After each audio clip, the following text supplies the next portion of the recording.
Hey, what's going on, guys? Well, I want to share my Scrimshaw experience with you.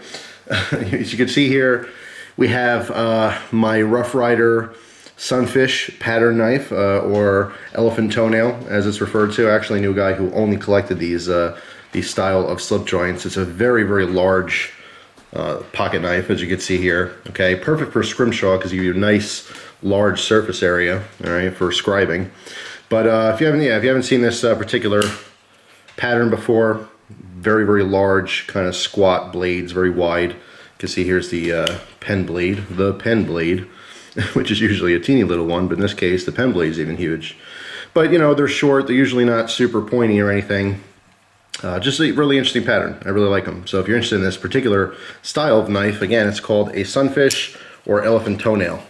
Those are the two most common names for these. But anyway, so Scrimshaw, yeah, if you don't know what Scrimshaw is, it's basically the art of carving and, you know, staining ivory and bone. Ivory is probably the most known. A lot of times you'll see like elephant tusk, you know, or like people take old piano keys, you know, and they'll, you know, do a nice little picture on there, a little motif, and they'll put them on top of jewelry boxes. You can have Scrimshaw on anything really, but traditionally there's a lot of Scrimshaw on pocket knives. All right, perfect little platform for it. So another YouTuber, Hash Nasi, I've talked about him before. He has an awesome channel. He does vlogging, and I don't watch a lot of vloggers, you know, per se. And there were some really big ones on YouTube, you know, like Casey Neistat and stuff. And you know, it's a big thing to do vlogging. But I really like him. I like his personality, number one. I like all the same hobbies. Everything he shows that he's into, I have some interest in, if not, you know, full-blown interest in. He's very intelligent, and he's a family guy, you know, so I find his videos to be, you know, very entertaining. So, you know, if you haven't seen him before, check him out. I'll put his link down in the description box to his channel. But anyway, as a thank you for watching my videos, he sent me this kit. It's a Scrimshaw kit, which included this knife and everything I needed to try my hand at Scrimshaw. And Scrimshaw is something I've seen, I mean, ever since I first got into knives, you know, I've always loved it. I've had many different knives that had imitation Scrimshaw, like Colt. I had a series of knives with different wildlife patterns, and it was a faux Scrimshaw. In other words, it was etched into like plastic, and it was an ivory color plastic, you know. But I've always been interested in it. I never thought to try it myself. I tend to be kind of crafty. I like doing projects. I like painting and drawing occasionally. Not very often, more so when I was younger, when I had more time. But I liked you know, that kind of stuff. So it was a perfect gift for me.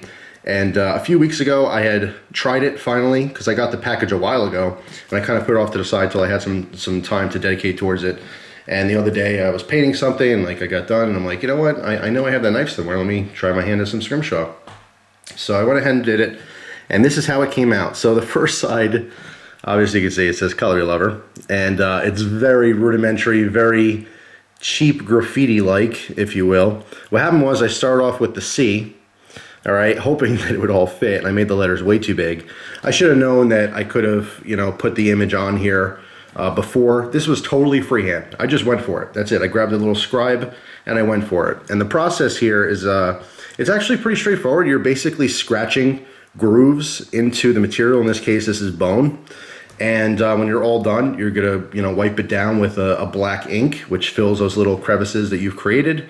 And then you, you know, lightly wipe it off. And then whatever doesn't wipe off, you take some steel wool and you kind of sand it off, okay? And the ink remains in the scratches, okay? It's a nice smooth surface. I don't feel that it's scratched because I went over with that very fine steel wool.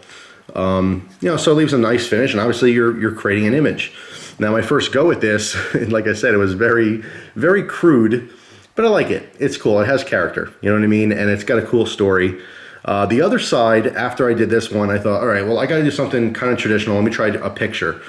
So we flip it over.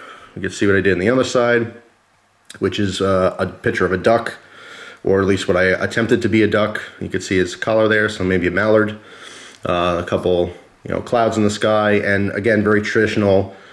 For Scrimshaw is to have some kind of, you know, background here. So I did some, you know, blades of grass and weeds and stuff like that. So it's a traditional Scrimshaw picture, just freehand and not quite done nearly as well as a professional would have done.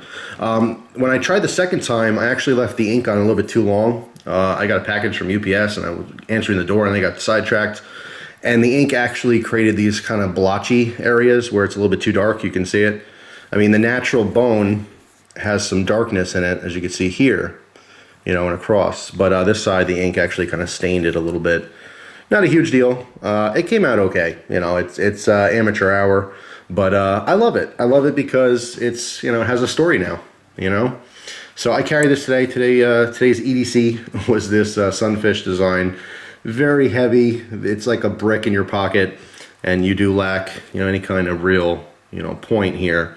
But it's a very usable edge. You know what I mean? Rough Rider, as far as more affordable or cheap slip joints, it's a very good way to go. You know, you can get a knife like this for less than 20 bucks, you know, and this is a fairly large knife. I mean, you can get trappers and, you know, muskrats, all different types of traditional patterns for, you know, 7, 8 bucks or something. So if you want to start a nice collection of these types of knives, but, you know, you don't want to spend the money on queen cutlery or, you know, case or something along those lines, you know, GEC. I have actually a new GEC that's coming up for those fans out there. But anyway, if you don't want to spend bigger bucks on that, but you want to try different, you know, patterns, Rough Rider is a great way to go. Rough Rider, Steel Warrior, which is an offshoot of Frost Cutlery, and, you know, I say Frost Cutlery in the knife world, and everyone's kind of like, yeah, we know the deal with that. But Steel Warrior, again, considering the price, I mean, $5 to $10 for a pocket knife, you know, you're trying new patterns. You're not necessarily, you know, collecting these knives to use them. They're not going to have the best performance, but it was just really cool. So I wanted to show you guys how it came out. This side's kind of this side's kind of you know, it's but I had a lot of fun. I had a lot of fun doing it.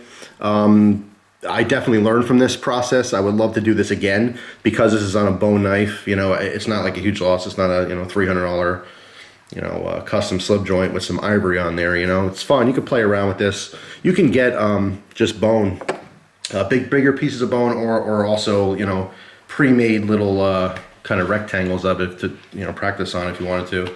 I think it's cool. It's a cool hobby. I'm not diving, you know, head first and all of a sudden I'm Scrimshaw guy and we've been doing this 24/7.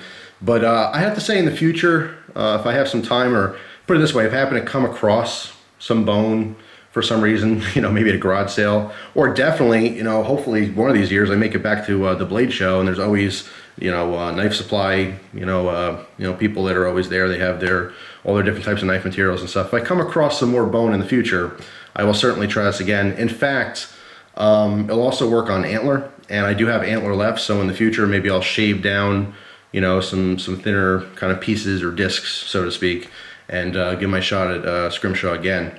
It's fun. It really is fun. It definitely takes patience. I did not have patience in doing this. The only problem I was having is, like, with this, you can see they're block letters, okay? So they're very short, simple scratches, okay, to design this. And first of all, you need a lot of light. It's hard to see because when you're scratching it, it's just a light scratch on white. It's white on white. It's very difficult to see. So you have to kind of pay attention. It'd be even better if you have, like, you know, magnifying glasses or something. But it's hard to do rounder, you know, designs. I found it that, you know, like, let's say for the neck here, I'm coming down and, like, the tip kind of wants to go naturally how the bone's grooved inside, you know what I mean? It's not, in other words, it resists the way that you're trying to scrape it and scratch it, and that makes it difficult. So it's definitely an art. I have a newfound respect for people who did Scrimshaw. I always thought before, you know, way back when I was looking at it, I thought, wow, it's amazing, it's beautiful, I can never do something like that. Now that I've tried my hand on it, I realize that I could probably do just as good as with other people if I have a couple hundred hours to practice, which I don't. So it does give me even more respect for the people, the artists that actually do this, and they do it professionally, and it comes out really, really nice. Number one, patience, which not a lot of people have. Number two, steady hand, which not a lot of people have. And just a dedication, like pretty much any art. When you're good at something, it's because you practice a lot. You might have a little natural talent, but it takes a lot of practice to perfect anything. But yeah, it's pretty cool. So I thought I'd share with you guys. And again, big thank you to Josh Hashnasi, you know, for sending me this. It was a lot of fun, so I really appreciate it. So there you go. Thanks for watching. Hope you guys have an awesome day, and I'll see you soon. Take care.